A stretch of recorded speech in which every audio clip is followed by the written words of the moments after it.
I'm an entrepreneur, I am a researcher, I am a strategist, and I now run a school.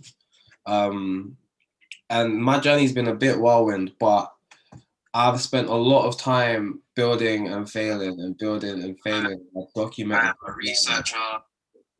Sorry, can someone put themselves on mute? Sorry, that was me. I spent a lot of time like documenting and learning, and after a while, I grew my business. And I grew my business with three friends, and with the fact that we're still in business 7 years later, is just a testament to more so dedication than money. We spent a lot of time broke, and then we spent a lot of time fixing ourselves up to make money and to make a business out of the things that we wanted to do. And then my friends asked me how I did it. Um, I realized that there was a method that I could share with folks, and so I did. And within 12 months, we taught 3,000 people the basics of business in partnership with MNC Saatchi. And we made MNC Saatchi Saturday School. We all know what happened, and if you don't, there's been a lot of killing of black people recently. And that kind of got under my skin. I didn't know what to do, and so I did something. I decided to make mentor black business. The point being that if I could get all black businesses to start paying their mortgage payments off their side hustle, then we have some sincere liberation. And so I was like, well, if we need to do that, you need access to skills, knowledge, and resources. And that's what I decided to do. And so Mentor Black Business is a hub for black businesses to thrive. And we give them the opportunity to connect with industry professionals, change makers, and leaders so they can unlock their own value. And so that's who I am. I'm just gonna spend the next half an hour kind of taking you through a little bit of my story and then the key components of making a business plan. I think it's important I show you these things because everything isn't always on the up. But you do need to be self-aware and you do need to pull yourself back. And then the tools I've got for you are really, really, really practical. Like I use them on a day-to-day. It can save me from a jam at any given moment. And so I hope I can extend that to you. Are we all ready to start? Are we good? Are we comfy? All right, let's get started. So someone asked me a question the other day. It was like, what's the worst time in my career? The worst time in my career is when I almost got sued. Why did I almost get sued? Because I didn't keep my documentation. I didn't look after myself. And like, this was a really hard time for me. It was big depression. I didn't know what to do. And my business and my way of living is I like to do it by myself. So if someone's suing you for everything you got, kind of that's the biggest, scariest thing. But we got through it, and I have to let you know that if anyone's going through a hard time, like the soil is rich after a ground burning. Like you learn a lot of lessons, and if you're self-aware and you take those lessons to heart, then you can really be something else. You can really grow beyond that moment, and you can really make a difference. I think I need to tell that to everyone because in this time, I don't know what anyone's going through, but it feels like a ground burning, and like I gotta let you know, if you stay focused and plant those seeds, if something rich is gonna grow, something beautiful is gonna grow because of it. So just be patiently persistent and diligent in what you're doing. And as I said, when you realize you're not gonna die, there's a lot of living to be done. How you choose to live, whatever, is your choice. And if you make a business plan, I guess you're gonna grow a business. But remember this, because sometimes this stuff ain't rosy. Sometimes this stuff stresses you out, and sometimes, like, you're gonna look at yourself and ask, why am I down this road? And you're gonna remember that, hell, this is just the choice I made. I ask this question a lot when it's downpouring, though. Um, is it raining because it's miserable? Is it raining because there's water in the earth? I don't know. When it comes down to, like I just said, the ground after a ground burning, rain's kind of good for you. Rain refreshes the soil. Rain gives you what you need to nurture and grow. And everyone needs water, so do stay hydrated. But it's just perspective.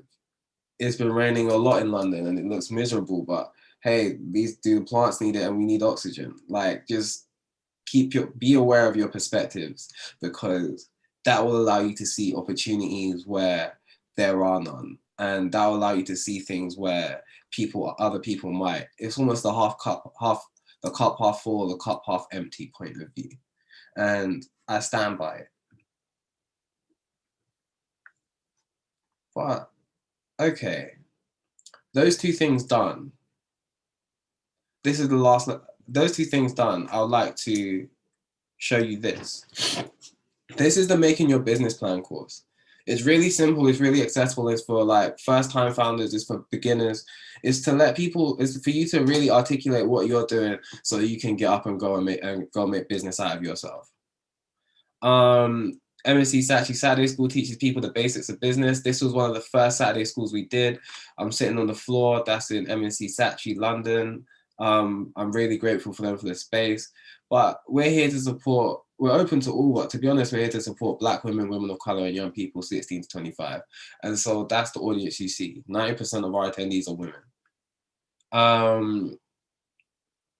And as you see it here, we give underrepresented groups access to training opportunities and rewarding entrepreneurial careers.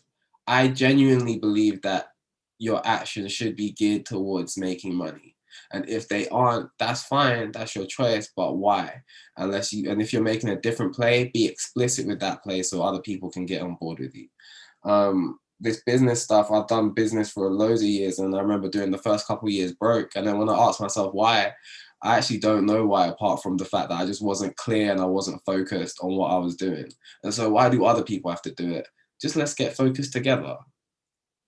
For this mini workshop, this is what we're going to do. I'm going to take you over icebreakers and introducing yourself. I'm going to take you over like a 6-month plan. I'm going to take you over the minimal resources you need to make a business.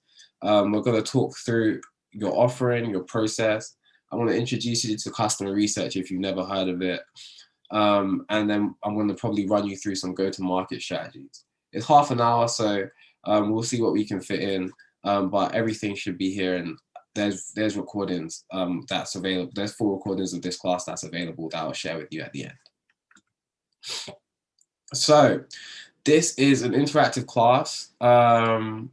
This is your elevator pitch. How would you ever introduce yourself to someone if you had 30 seconds between floor ground and floor 14? My usual one is, hi, my name is Akil. I run a school. We teach communities the basics of business, including Black women, women of color, and young people 16 to 25. My ask is usually, we're looking for sponsors of the program. Would you like to discuss this further? It's really short, it's really simple, it's really conversational. I don't use any like jargon or niche words, and I believe in what I do. And because I know my metrics, I know we taught 3,000 people, I know 90% of them were women, I know 87.5% of them felt empowered, and 73% of them rated my teaching 5-star, then I've got that in my chest to go out and have a great conversation. But my question would be, what is this for you? Like a short introduction with a summary of what you do, a short explanation of what you want, and a call to action to make sure that people can re-engage with you, that you're not just saying some statement at them, is really important. Take a minute, think about it. I've only got 20 of them, so I can't stay here too long. But do take that as a moment of reflection for yourself. How do you introduce yourself to somebody is a great way to set a tone. What's your 6-month vision? So I have a habit of writing a line on a page, and I'll say today's date, and today is the 24th of October, and I will say in 6 months time. And so 6 months time is about April-ish. And so I'll say April 2021. And I'll get a big A3 piece of paper and I'll draw a line all the way across it.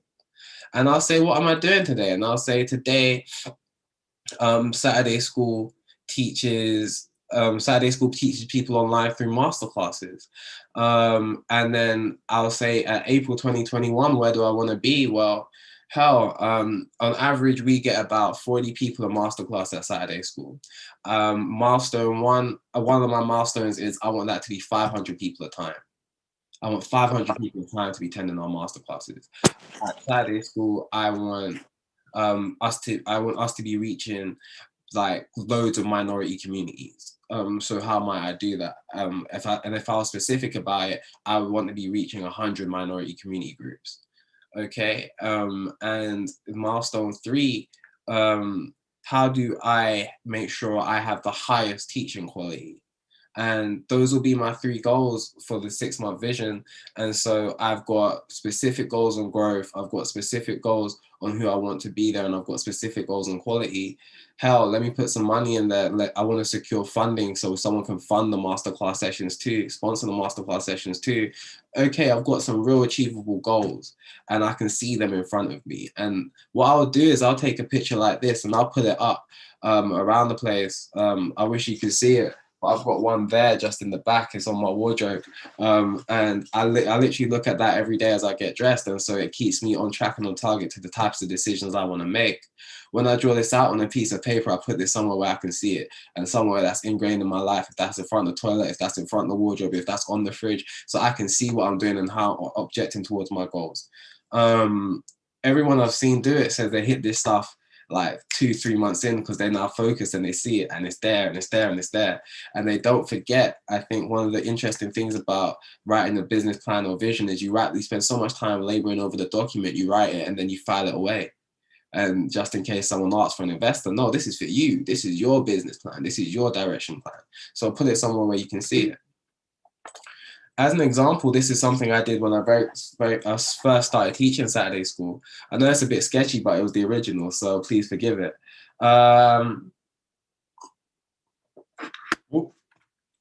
We said, what are we here to do? We said, we're going to teach new founders the basics of business. This was in 2019, when we very first started. We were teaching 2 classes a month. What I said was I wanted to teach a premium class. I wanted to have a company sponsor and I wanted to hire another teacher. This is when we just started. And I said I wanted to make £1,000 a month. Now, for me, Saturday school is free at the point of entry for our classes, for our students, but people pay for this. And the way we used to work was we used to get individuals to sponsor tickets for people to attend. And so charging about £40 a seat, we said, if you charge £40 a seat, you need about 30 tickets to make about £1,000 or so. And so I needed to sell 30 spaces across 2 classes to make £1,000 a month. Okay, let's do this. And I said, this was June and this was December. And I plotted out those goals and I executed them. I think by October, we achieved these things. By October, we got M&C Saatchi to sponsor us. We hired another teacher, Patrice. We started teaching digital marketing. We realized that we wanted funding. We didn't need to teach the premium classes, so we kept everything accessible. And then by December, we were teaching 4 classes a month. We were teaching business planning, digital marketing, well-being at work, and business finance essentials. And so you can really take this as a really simple but effective way to put this stuff in front of you. And having a company sponsor the initiative, M&C's actually sponsored us like £50,000 last year to teach 1,000 people. And so we had our bases covered. And so I would really say put these goals in front of you. There's a little bit of serendipity factor to it. There's a little bit of the stars aligning, but there's a lot of this stuff is in front of me, and I now know what decision to make, and so I would stand by that. Your minimal resources. So I always say, not many people have parents that can just write them an angel check, or not many people can have their parents give them a small loan of $1 million, as Donald Trump used to say. But what you can do is you can check your stockroom, check your storeroom, make a store cupboard. And so you start identifying what skills and resources and tools that you have available to execute on your goals and vision. Now, remember, you've just written it out with your business plan. So it's not like you're making this up. You're kind of really aware of what you need to do. And now when it's understanding your minimal resources, you can write down the tools and resources that you have available to help you get there. Step 1, who are you? What's your skill set? Who do you know? What can you do for yourself? Sorry. I know for me, I'm a researcher, so I lean on that heavy. I know that I can go out there and have the power to ask people questions and understand user needs. That's perfect for me. I understand I'm good at strategy, so I understand how I can get myself from A to B. I understand that I'm good at sales, but that came from practice, by the way. Sales is just practice and sales is just numbers. Don't think you're not good at sales, because this is your business. So if you can't sell it, how's anyone else going to sell it for you? right? So sales is just numbers and practice. But then I've got good at sales because I've been doing this for 7 years. Okay, those are 3 things I'm good at. I can research, I can strategize, and I can sell something. Cool. So now what do I want to sell? Fine. My social assets. Now this is where I was weak. MSC Saturday School, we taught 3,000 people last year. How? My social media following is average. How? But what I did was I realized that I had many community networks that I was around me and that this information would be valuable to. So how might I tap into them? I did stuff like this a lot last year, right? So I could meet new people and tap into new communities. And so I was like, okay, I listed out all the community networks I knew and I ticked them off one by one. And then I had a main partner, which was Out the Box UK with Renee Davies. And we partnered together to make sure that I delivered great classes and she made sure people came. And so that's how we put Saturday School together. That's my social network. Materials, well, this is intellectual property. So materials is really interesting, but I have to write the courses. And if I don't write the courses, then who's working with what? But materials could also be, do I need a laptop? Do I need a camera? When we were doing school physically, I needed books and pens and resources, and that was crazy. I needed food and snacks to feed people to keep their brains working. And that stuff's all fine. But you need to be aware of what you might need. Do you need any specialist equipment? Do you need to hire things? Do you need to rent space? I have no clue, but you need to be able to be cognizant of what is around you that you might need. Your capital, do you have money? Do you have money available to you to do this? If the answer is no, that's fine. That means you might have to make some sales first. But what can you package together to then sell? You need to think about it. You also might have only a small pot of money, a couple £100. Okay, so if I had a couple £100, shall I tell you the first thing I'm going to buy? Insurance, because that means at least if I screw up, that means at least I'm covered. And so just think things through. You don't have to have $1 million, but you need to know what's in your stockroom so that you kind of know how to make those decisions. It's kind of similar to saying with the conversation we were having earlier, Bookie, about knowing your metrics. Knowing what you have available to you gives you just those opportunities to make new decisions. Now, are you offering a product or service? Or a productized service? Or are you offering an experience? If you're really clear about what that is, then you start giving yourself an opportunity to articulate yourself when people are asking you what you're selling. Oh, I sell a product, or oh, I have a cleaning service, or I have a hair and beauty service, or whatever. And if you're very clear and articulate how you describe it to others, similar to your elevator pitch, what you then start doing is you start making hooks for people to engage with you. My name's Akil and I run a school. At the school we teach communities the basics of business. We teach business planning, digital marketing, well-being at work, and business finance essentials. Real simple, real easy. People get it. School's a service and an experience. That's fine, and that's how we talk. Now people know. Now I can communicate that. That's one less thing to worry about. So we can get onto the sell of, are you going to sponsor my school or not? And that's important because I believe in the people I'm doing this for. The offering about how you deliver that plan though, right? So if I do run a school, how do students find me? Okay, students find me online. They go to mcsachyschool.sky.com. Do people know that? Well, I hope so. What are the clear steps? Okay, well, when you navigate your way around, I hope I've made the site easy enough that people can access the resources.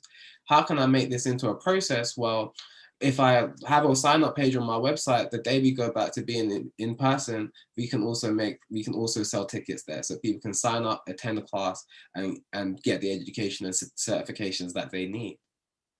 Cool, but can I map that out in a 1 to 5 now?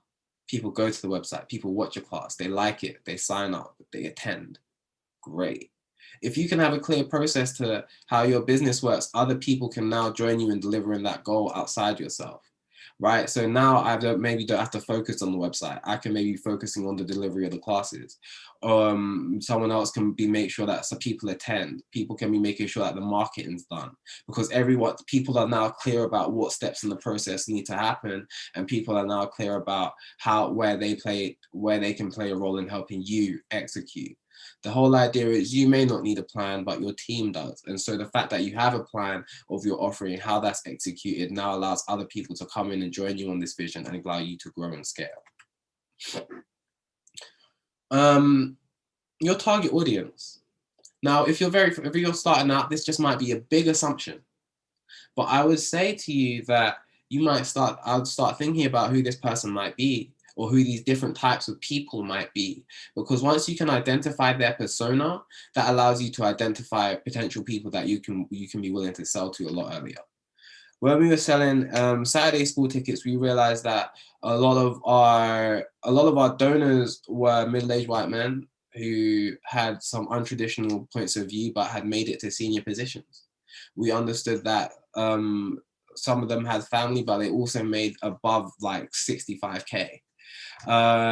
Education level kind of didn't matter.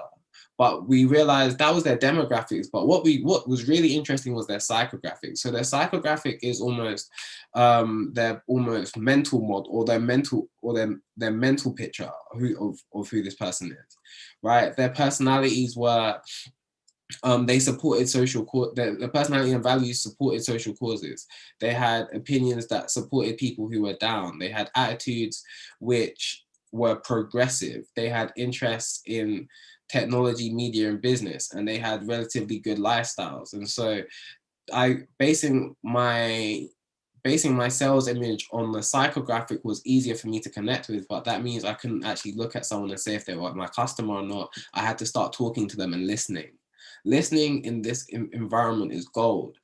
Now, after I got some sales on my hands, I started comparing the people who were buying my tickets to this blueprint, and I started writing them out, and I started making persona cards of people who bought this stuff, and then I started sharing that with the team, so the team could start identifying people who could buy potential tickets for this community.